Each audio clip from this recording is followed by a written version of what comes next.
So one of my friends took me aside and went, "Hey John, you should bear your testimony about your conversion process and how you end up coming back to church." And what did you say? And I'm like, "Hey, listen, that's really nice, but I don't know how to break this to you, but I'm actually not back at church. I'm not gonna."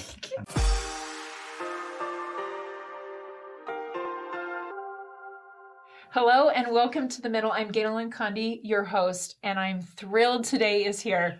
One of my most favorite people on the entire planet is John Newell, and he's here finally. How are you doing? I'm so happy you're here, John. I would say equal to my next most favorite person is your wife, Heather. Yes. And someday I hope to have her on the You should have her here rather than me. No. Is this where we tell her that this is the surprise? That she's doing the interview? We're gonna pull him from the studio onto the shot. She actually is kind of my boss, so no, I'm not doing that.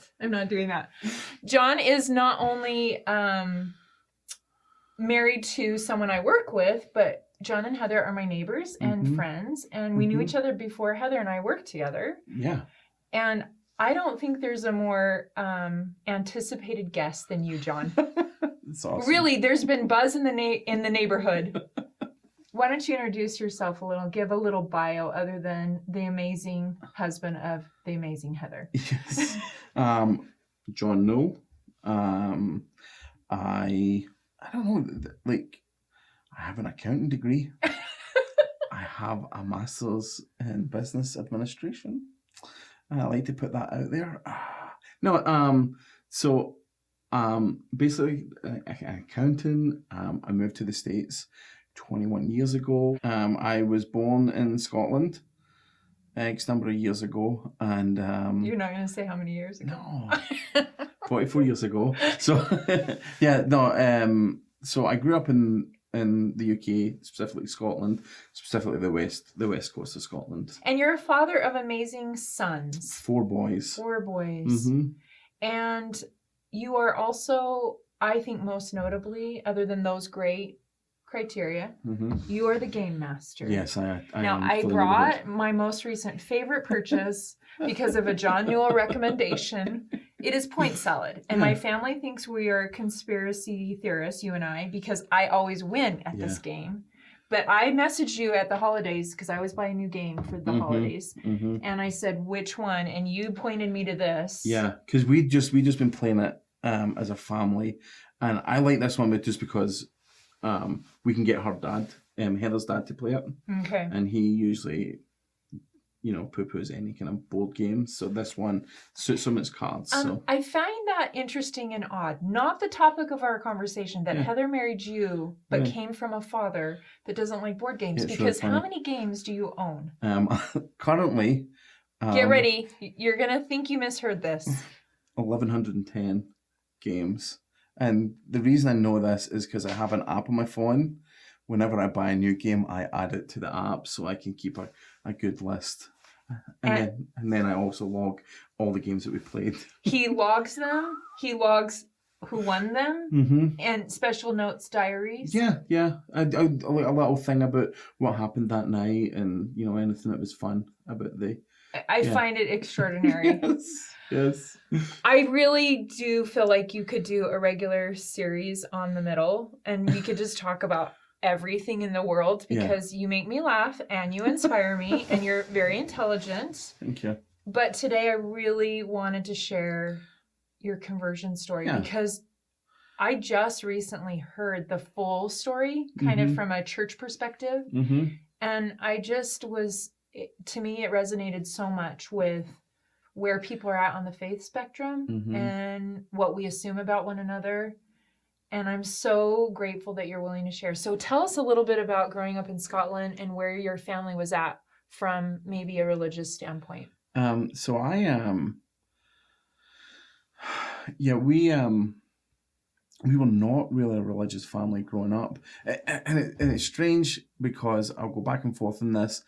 Really, I'm not a convert because I joined the church when I was or my mum and dad joined the church when I was like 1. So you didn't have a choice in the matter? I didn't have a choice in the matter, but at the same time, you know, as I tell the story, you can see that every step along the way was 100% my choice, and nothing was forced upon us. My dad was having a hard time at that time from the rest of the family. I was the first kid, and he did not want to get me christened. It was really important to him that I didn't get christened. In which church? I genuinely don't know. Right? Would it have been the Church of England? No, the Church of Scotland. You know, my nana went to a spiritualist church. My uncles are all fascinated and really enjoy being part of the Catholic Church as well. So it was everybody was all over the place, but the one thing that they all agreed on was my dad was damning me to an eternity of hell because he wasn't going to christen me, and he would just hold me up and just go, just look at this kid. Tell me what sins this kid has that he needs to be absolved of. He was prophesying. 100%, and that was a big part of why he ended up joining the church. So we were in government housing, and we had the lady above us, my Auntie Pat. She wasn't my auntie, but it's my Auntie Pat. She had 2 daughters, and the missionaries came and knocked on her door. And the fastest way to get rid of them was to say, Big John, because my dad's Big John, right? Big John's downstairs.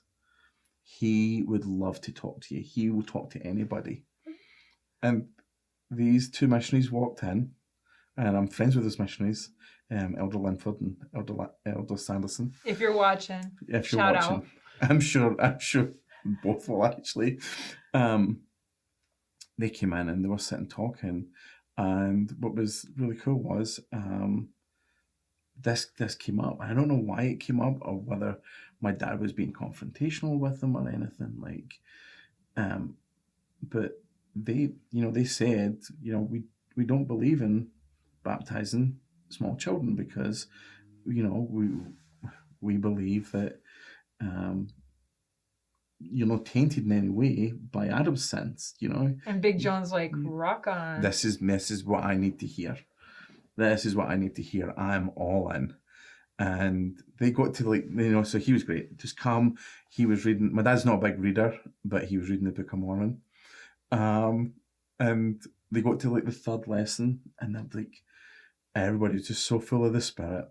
And one of the missionaries just goes, John, I need to ask you something serious. We'd like to challenge you whether you would like to become a member of the Church, Jesus Christ of Latter-day Saints, and get baptized. And my dad went, yes, I would. Turned to my mum, asked her the same thing, and she goes, nah. They're like, which is usually the reverse, right? Yeah, and it was shocking to them, and they're like, is there any particular reason, not to bother? And she went, I'm not allowed to get baptized because I was baptized 5 years ago. I did not know that part of the story. What? Did you know that? What? She was already a member? She's already a member. Oh my. She sweet mama. When she was 16, her and her friend got little crushes on the missionaries. Joined the church. My mum actually stuck it out for 2 or 3 years before she moved down to Ayr and was with my started dating my dad. Did your dad ever know that? That's when he found out. Oh. I love your parents. When they come again, we need to have them on the middle. Yes. So you're kind of born into it, but the activity level of your family dwindled. Would that be a fair statement? 100%. By 1981, something happened. I don't know what, but my dad ended up moving away. There's some legit stuff. But, okay. And then when I was 13, I was just walking along. We would go along to a lot of activities and such, but so people knew who we were. And the branch president at the time just pulls up in the car. I was just walking along the street and he pulled up and he's like, "Hey, John, how you doing? Seminary's starting, And I was just a little bit too young, but I was in the right year for school. And so I started going along to seminary myself. Did you like that? Loved it. It was Tuesday nights. It was one night a week. It was? Mm-hmm. That's not a bad idea. No, it was great. I didn't know that it could be anything but. Oh, okay. You didn't know. Okay. I don't know anything different. So I would end up taking myself along to church on Sunday. I'd take myself along to young men's, young women's on a Tuesday night, and yeah, it was great. I loved it. So you would count yourself as active-ish on your own? Yeah, I activated myself and then kept myself active for the next 4 years. And then what happened? And then I was going to college.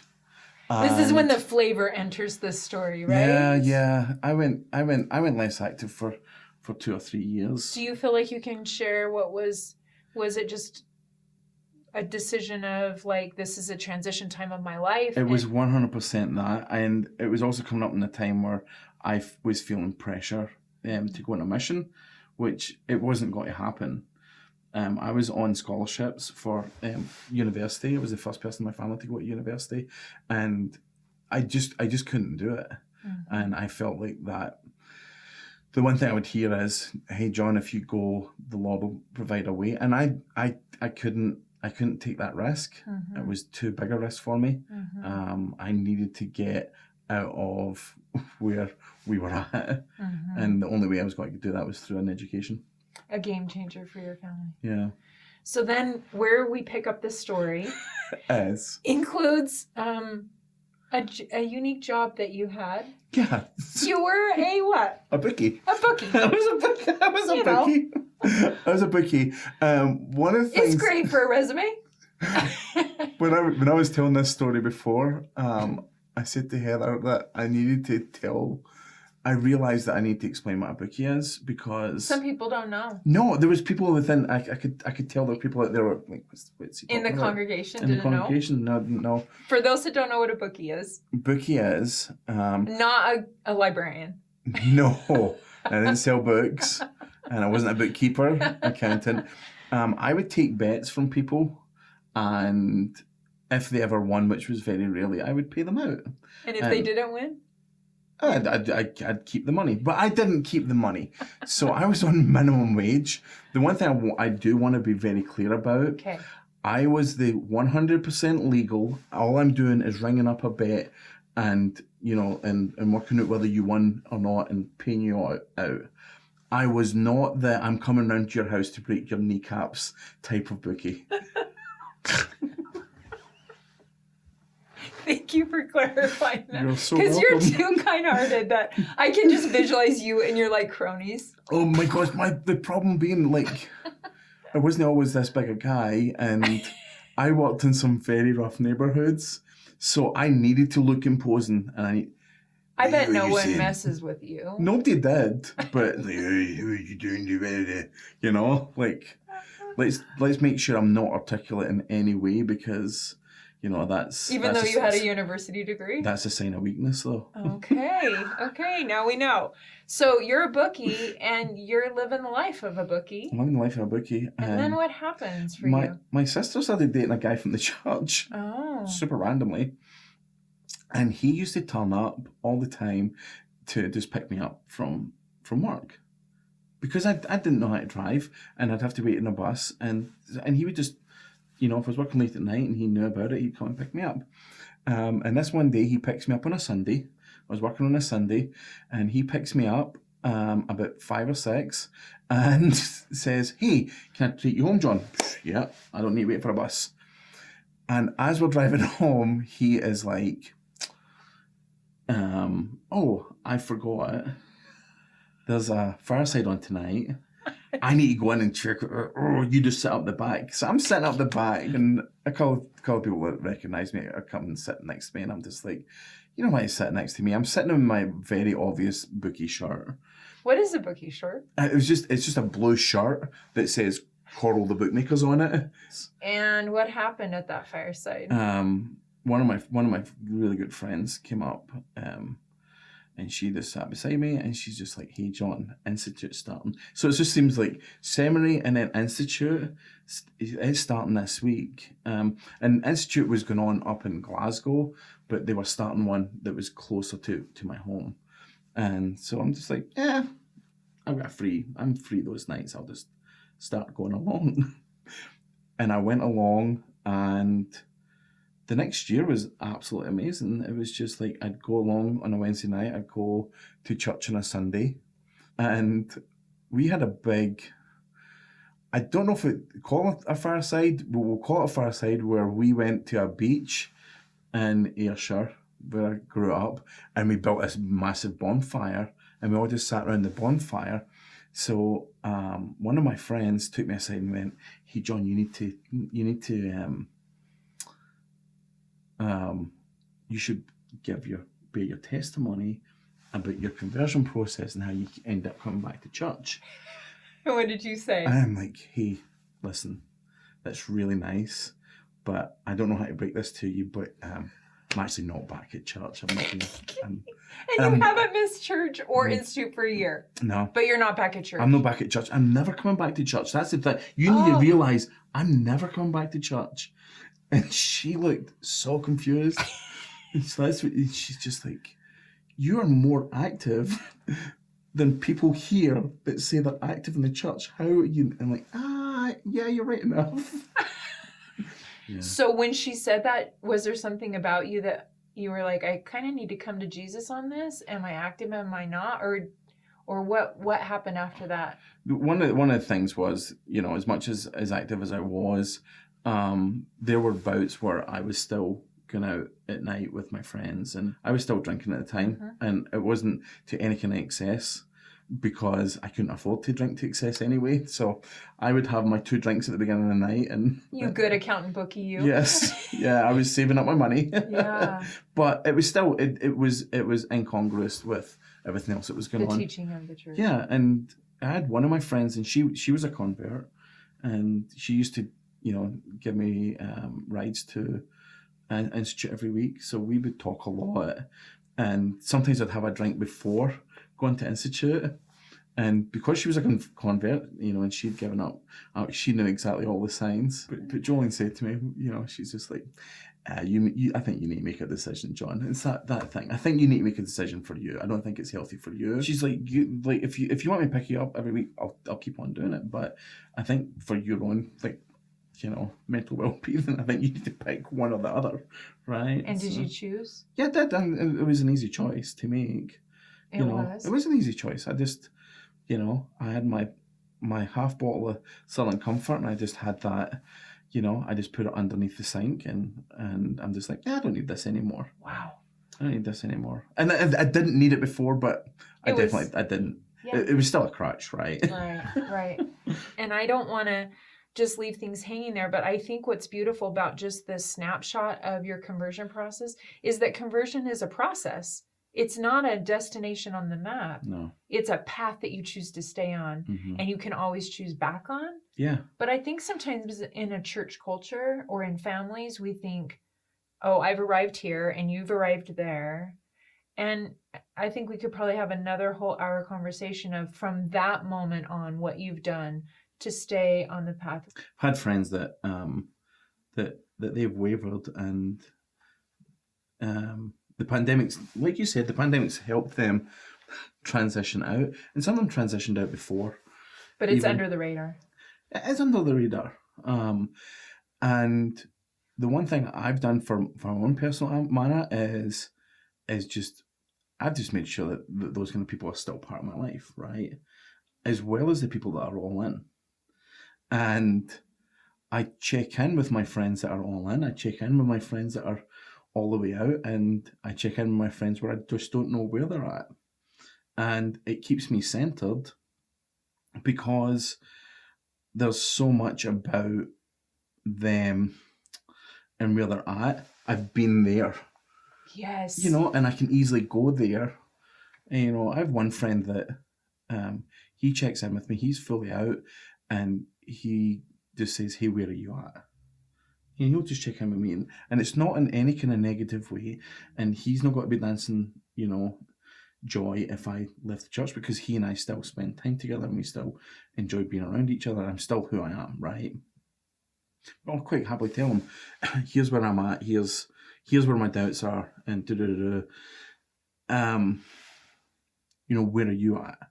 And again, it fills me up just to know that, hey, I don't need to go down that path with him.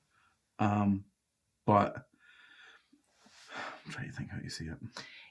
What I hear you saying is that for you, you're the essence of what the middle is about. Mm-hmm. We're trying to really show on this show that there's space for those conversations. And if we would make more time for them, mm-hmm. I think we would all be better. And I hear you saying, I have people in my life in all the spaces, and it's given you the opportunity to still have, these are my doubts and this is my faith. Yeah. And it's not all or nothing. And so much of what the adversary was about is the all or nothing. I think Satan just was like, I'm not a fan of vulnerability, so I'm just going to get rid of any concerns that it's not going to be this way, mm-hmm. right? If you were to say you're one, why is the gospel still important for you, that wrestle and that conversion process? It's the one thing that's never left me, right? But what was really, surprising or not surprising was when I would walk home, because again, frugal, I'd walk home, not so much in a straight line, and it was about 1.5 miles, 2 miles to get home. But part of that walk, I would go past this lane, and if you look down that lane, the church building was right there, and I would see it Saturday night about 2:30, because the nightclubs were done at 2, and it would be a half an hour for me to get there, and look down, and I'd be always thinking the same thing, which is like, I'm supposed to be there in 8 hours. I shouldn't be here right now. I'm supposed to be there in 8 hours. And even though the presence of the church was that, hey, you're not part of this anymore, I still felt a part of me. And so when I've not been a member of the church, or an active member of the church, it's been part of my life. When I've been an active member of the church, it's been a part of my life. When I'm not sure and I'm in the middle, like you say, it's a part of my life, right? And